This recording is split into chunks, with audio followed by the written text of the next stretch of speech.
আসসালামু আলাইকুম। আপনারা সবাই কেমন আছেন? আমি ভালো আছি। আজকে একটা কমন নাস্তা নিয়ে আসলাম। একদম দেখেন ফুলকো ফুলকো রুটিগুলো বানিয়ে নিলাম সকালে সবার জন্য নাস্তা।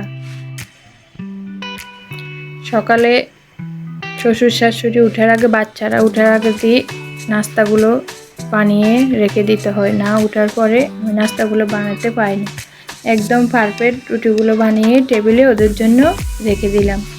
তারপরে অনেকগুলো থালা বাসন জমিয়ে আছে, তাই ওগুলো পরিষ্কার করে নেব। মেয়েদের তো জানেন, সারা জীবন কাজ করতে করতে সংসারে যখন পা দিয়েছি, সারা জীবন এভাবে কাজ করতে করতে দিনটা সারা দিন কেটে যাবে। কীভাবে কাটে আমরা নিজেরাও জানি না। একটার পর একটা কাজ হাতে এসে পড়ে। এইদিকে রান্না বান্না, ওইদিকে ঘর গোছানো, ওইদিকে মানে সারা দিন এভাবে দিনটা কেটে যায়। সারা দিনের পরে যে যখন সন্ধে আসে তখন শরীরটা একদম ক্লান্ত হয়ে যায়। মায়েরা জানে মেয়ের খবর, একটা মেয়ের সংসারে কতটা পরিশ্রম করতে হয়। বাচ্চা কাচ্চা নিয়ে তো আছে, যেমন শ্বশুর শাশুড়িকে টাইম টু টাইম খানা, বাচ্চাদেরকে খানা, সব মায়েরা সামাল দিতে হয়। একটা মা জানে মেয়ের খবর। সারাদিন এই ক্লান্ত শরীর নিয়ে রাত্রে যখন শুই, একদম পায়ের ব্যথা, মানে তখন অস্থির। আর মানে চারিপাশে কি হয় না হয় কিছু জানি না, একদম ক্লান্ত শরীর হয়ে যায়। আপনারা তো দেখেন, তো আপনাদের সাথে সব শেয়ার করলাম। দেখেন এই যে থালা বাসন কতগুলো জমে গেছে, এগুলো ধুতে তারপরেও শেষ হয়নি। সারাদিন এভাবে দিনটা কেটে যায়, একটার পর একটা শুধু সারাদিন করতে থাকে। তারপরে বলে মায়েরা কি করে, রান্না করে আর খায় আর ঘুমায়। আপনারা তো দেখেন একটা মেয়ের জীবনে কতটা কষ্ট করতে হয়। এভাবেই আমাদের জীবনযাপন চলতেছে। মায়েদের কখনো মায়েরা ছাড় পায় না, একটু কোনো দিকে ঘোরাফেরা করতে পারে না। সারাদিন এই ফ্যামিলির কাজে, সংসারের কাজে সময়টি কীভাবে কেটে যায় আপনাদের সাথে শেয়ার করলাম। আপনাদের এই ভিডিওটা ভালো লাগলে লাইক, কমেন্ট, সাবস্ক্রাইব করে দেবেন।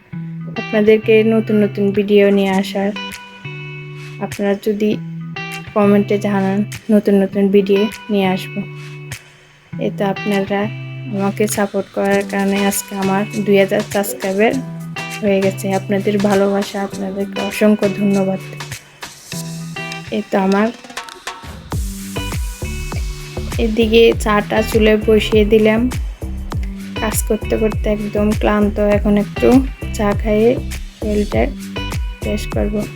সকালে চা না খেলে একদম শরীর ক্লান্ত লাগে। এদিকে থালা বাসনগুলো ধুয়ে পরিষ্কার করে রেখে দিলাম পানিতে ঝরিয়ে। এই তো আপনারা আমার ভিডিওটা পুরো দেখার অনুরোধ রইল। আপনাদেরকে অসংখ্য ধন্যবাদ জানাই।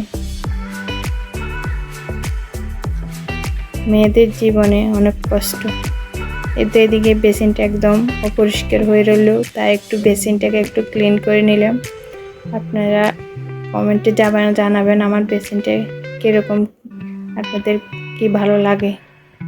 একদম বেসিনটা একদম অপরিষ্কার। বাচ্চারা এইদিকে টুথপেস্ট, ওইদিকে এদিক সেদিক করে সব ময়লা দিয়ে ভরা ফেলে, দেখতে এখন একদম বিশ্রী লাগে। তাই আমি 2-1 দিন পর বেসিনটাকে খুবই পরিষ্কার করে রাখি।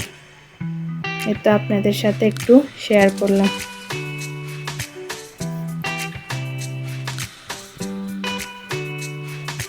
তো বেসিনটা সাদা, তাই ময়লা বসেছে। সাদা যে কোনো জিনিস তাড়াতাড়ি ময়লা পড়ে যায়। এদিকে আপনাদের কেমন লাগে আমার বেসিনটা কমেন্টে জানাবেন। ঠিক কিছু দিনের মধ্যে বসেছি, বেশি দিন হয়নি, ভালো লাগিয়েছে যে।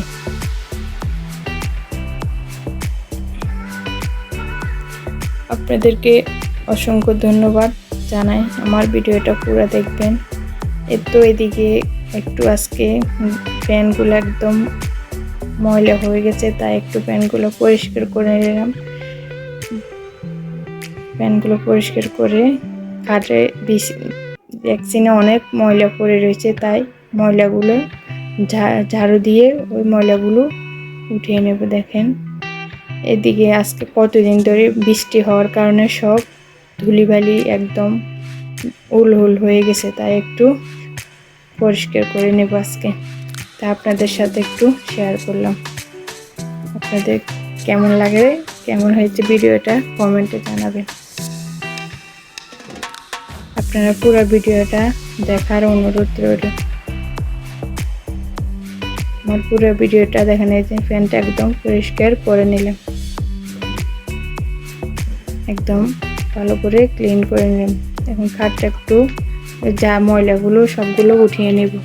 দেখেন ফ্যানের মধ্যে অনেকগুলো ময়লা জমে আছে।